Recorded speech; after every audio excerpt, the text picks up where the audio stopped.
Hey guys, welcome to my channel. So today is Saturday, gagawa na ako ng reaction video regarding sa nangyari sa Miami Bayside Mall last January 5, 2024. So recently lang. Okay, so sabi ko, I will gather evidence muna bago ako mag-react. So hindi ako sasakay dun sa mga immediate reactions or initial reactions ng ibang mga vloggers. Eto, bagong lahat, ito ay aking opinion lamang. Okay?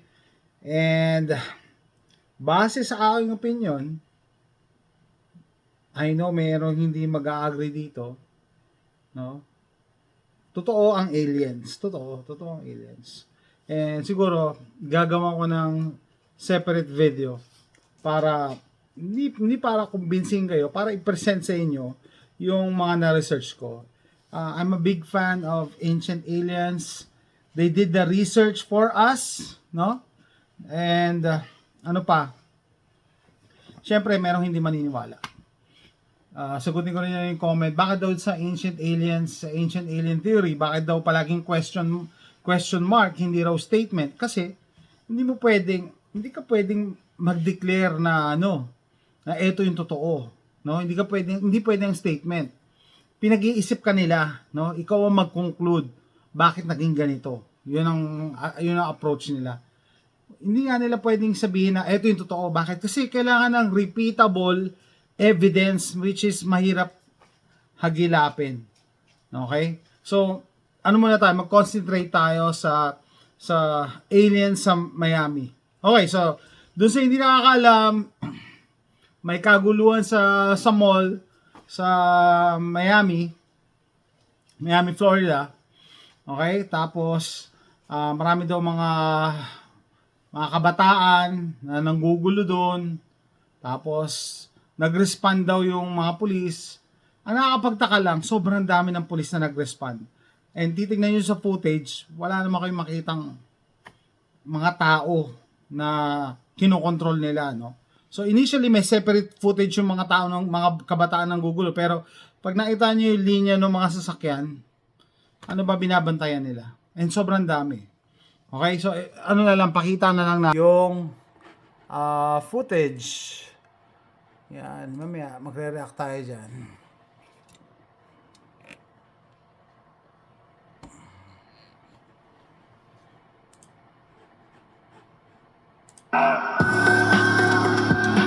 Tatanggalin natin yung music, hindi pwede yan. So, ayan no, ito yung clip. Ayan, nakita nyo yung mga pulis, nakahilera. So, nakahilera yan, puro pulis yan. Puro pulis yan, kita nyo yung mouse ko. Puro pulis. Okay, zoom natin.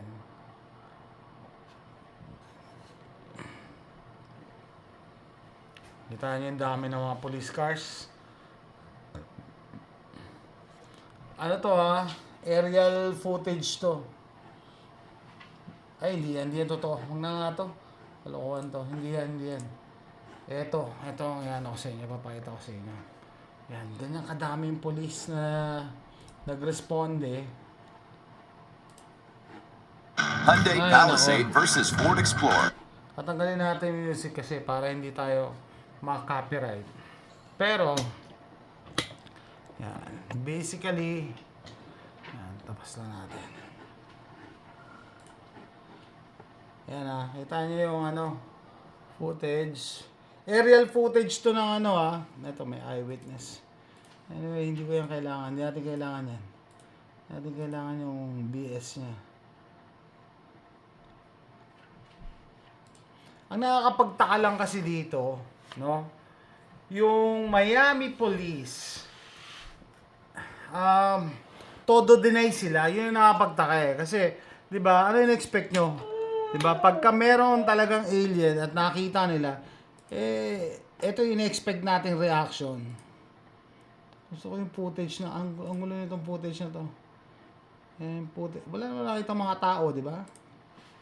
Sana yun? Gusto ko yung may footage ng yan. Yun, may naglalakad daw, kita nyo? Dito. Yan yung binilugan niya. Atras natin ha. Yung binilugan. Kita niyo yung naglalakad na figure. Wala yan. Ibang lugar to eh. Pero to, yung figure na to, zoom ko pa ha. Yan, naglalakad. 10-foot aliens daw. Anyway. Ano na lang natin yung reaction ng Miami Police. To the point na todo tanggi sila, yun nakakapagduda kasi. Diba? Guys, so just to address a few clips that are going viral on social media right now. First, our response to that big incident in Bayside Marketplace. What happened was... So, yun nga kung totoong may aliens, sa tingin nyo aaminin ng police? Di ba hindi? So parang ito yung expect natin. There was about 50 or more juveniles that were shooting fireworks at people. There was also some looting going on. So officers that were on that scene were having a little bit of trouble containing it. So they called what is called a citywide... Ang explanation nila dito, anino lang daw yon. Yung nakikitang 10-foot na creature na naglalakad. which every officer in the city responded. That's why you saw so much police presence for that call to contain that crowd. Now, there is now video going viral of 8 to 10 foot aliens walking around Bayside. It's actually just a person walking with a shadow. So sabi nila shadow lang yan. Yung palusot nila, I don't know kung totoo. Pero, okay. Ano pa? Eto. Narinig yun na ba yung Project Blue Book? Okay, na-disappoint ako dyan sa Project Blue Book na yan. The code name for the systematic study of unidentified flying objects by United States Air Force, March 1952 to December 17, 1969. Actually, hindi lang study yan Para nung napanood ko yung series ng Project Blue Book, para intention ng Project Blue Book, pasinungalingan lahat yung mga reported na UFO or supernatural occurrences. Pasinungalingan. Sasabihin, kunyari, may nakitang UFO. Sabihin, ano lang yan, weather balloon lang yan. May nakita silang mga creatures. Ano lang yan, gas lang yan. So, pinapasinungalingan nila. Kaya nakapagduda, no?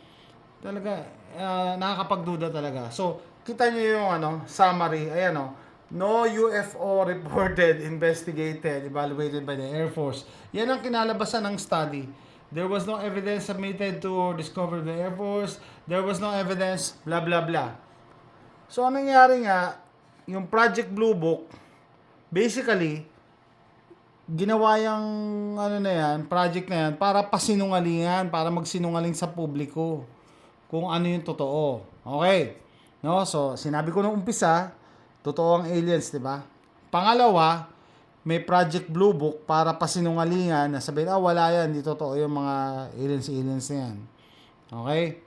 Next, baka hindi nyo pa narinig, yung Project Blue Beam naman. Project Blue Beam. Project Blue Beam naman. Ang Project Blue Beam, okay, pinag-uusapan niya ng mga preppers, ng mga truthers. Ina-expect yan na yung government daw may capability na for hologram technology, no? Hologram technology. So, yan yung Project Blue Beam. Ihaharap ko na. Okay, guys. So, yung Project Blue Beam, pinag-uusapan na nga yan, ang sinasabi, yung government meron ng hologram technology. Ang gagawin daw ng government, magpapalabas ng mga projections sa sky, na yan, mga UFO, mga aliens, ganyan-ganyan, para daw, I don't know, ang purpose is takutin ng buong sangkatauhan, takutin, and then i-program na expect nyo, ito na yung kasunod. Okay? Alien invasion na ang kasunod. Pinoprogram na daw tayo na yun ang kasunod. Tapos, ang pinakahuli daw niyan, kasi yan ang pinag-usapan ng mga conspiracy theories, ang pinakahuli dyan, yung mga aliens na nasa sky, magbibigay ng message sa atin, sasabihin na, may pinipili ako mamumuno sa inyo. Ito ang mamumuno sa inyo. So, dyan papasok yung New World Order. Isa na lang ang mamumuno sa buong mundo, ang magde-designate yung mga aliens. Yun ang tinatawag na Project Bluebeam. So, ginagamit nila yung hologram technology, reflection, para magpalabas sila ng mga aliens, para takutin tayo, para masanay na tayo, ma-program tayo na may aliens talaga. Tapos sa uli, i-declare nila na, oy, ito na magiging leader nyo. Okay, so, doon sa magtatanong, baka naman itong nangyari sa Miami, ano lang yan, Project Bluebeam. Pwede, pero nakakapagduda kasi yung reaction ng mga police. Todo tanggi talaga sila. At saka, kita nyo yung footage niya from a helicopter. Di ba ang daming police cars doon? Lahat yun may dashcam. And lahat ng police doon may body camera. But ayaw nila i-release kung talagang wala. Di ba? I dare them na mag-release sila ng footage ng dashcam ng kotse nila. Pero bakit yung helicopter footage ang palaging nasa internet pag sinearch mo yung Miami aliens? 'Di ba? So nakakapagduda talaga yung galawan ng gobyerno, yung police, no? So ano nangyari diyan ganito? Okay? In summary, totoo ang aliens, matagal na silang nakapag-contact sa atin, sa mga tao, matagal na silang tinatago ng gobyerno, and what else? Pwedeng ngayon gagamitin sila ng gobyerno. Pwede silang gamitin ng gobyerno para ma-distract tayo sa mga importanteng issues na nasa harap natin. Like ngayon sa US, 'di ba? Napakagulo ngayon ng borders. Yan ang problema ngayon sa US. So pwedeng gamitin pan-distract 'yan. Pero all this time, matagal na nila alam na may aliens. Matagal na silang may evidence na may aliens. Okay? Ano pa? Yun nga, no? Separate video na lang na gagawa ko ng video supporting my claim na meron. Okay? Pero dito sa Miami, alien sighting, Miami Mall, alien sighting, nakakapagduda yung reaction ng police, todo deny sila, and then sabi nila yung figure na 10-foot figure na naglalakad, anino lang daw yun. So, nakakapagduda yung explanation nila. And, sabi ko nga, kung gusto talaga nilang ilabas ang katotohanan, ba't ayaw nilang maglabas ng body camera, ng dash cam, ayaw nilang maglabas. No? So, nakakapagduda talaga. So, kung ako tatanungin nyo, hindi ko masabi kung totoo yun. Basta ang pinagdududahan ko, yung response ng police, ng Miami Police. Nagdududa ako sa kanila. Yung response nila, yun yung ina-expect mong response kung totoo yung aliens. Kung totoo yung aliens, talagang todo din yung mga police. Yun ang ina-expect mong response. Which, yun nga ang nangyari. So, I don't know, it's up to you. Baka sabihin nyo kasi, ano yan, Project Bluebeam. May mga nagsasabi na, Project Bluebeam yan, ganyan. Okay, pan-distract, Pwede naman, pwede. Kaso kita nyo, di ba, nag-Project Blue Book sila. Ang nangyari dyan ganito, guys, yung katotohanan, tatakpan nila ng kasinungalingan, patong-patong na kasinungalingan. To the point na hindi mo na ma-distinguish kung ano yung totoo. Ganun ang nila. And they want to hide it in plain sight. No? Obvious na yan. May video na nga na may naglalakad na malaking nilalang, 10-foot figure daw. And then, gagawin ka nilang katatawanan kasi yung press release nung Miami Police Department, meron pa naka-facepalm pa. Tapos meron pa nakalagay na meron silang statement na wala daw walang aliens, walang UFO, ganyan. So, ano pa, lilinawin ko lang, no? Totoo yung aliens, and kung sakaling totoo yung nangyaring alien encounter sa Miami Bayside Mall, yung ine-expect mong reaction ng police, ganun yung reaction nila. Ganun yung press release nila. So, wait and see. Sabi ko nga, separate video na lang yung mga nagawa kong research regarding sa mga aliens, no? May nag-comment last time na, ay, wala daw sa Biblia yung mga aliens. At sabi ko, I'm sorry, pero sino ba nagbabasa ng Biblia natin? Yung mga Muslim, hindi naman yan, di ba? Tayo lang naman ang, 70 to 80% Christians, Catholic, di ba? Hindi naman buong mundo. So, anyways, sabi ko nga, separate video na lang yan. No? Basta yung nangyari sa Miami, Florida Mall, kung sakaling totoo yung aliens, ito yung ine-expect nating response ng mga polis. Ganyan. And meron talaga silang tinatago. Halatang halata. Kasi nga, lahat, ang haba ng mga kotse, na police cars na nakapila, wala isang footage doon. Dashcam. I don't think so. Bakit nila nilalabas yun kung talagang gusto nilang patunayan na wala? Tapos sinasabi nila yung footage daw na maraming magugulong kabataan.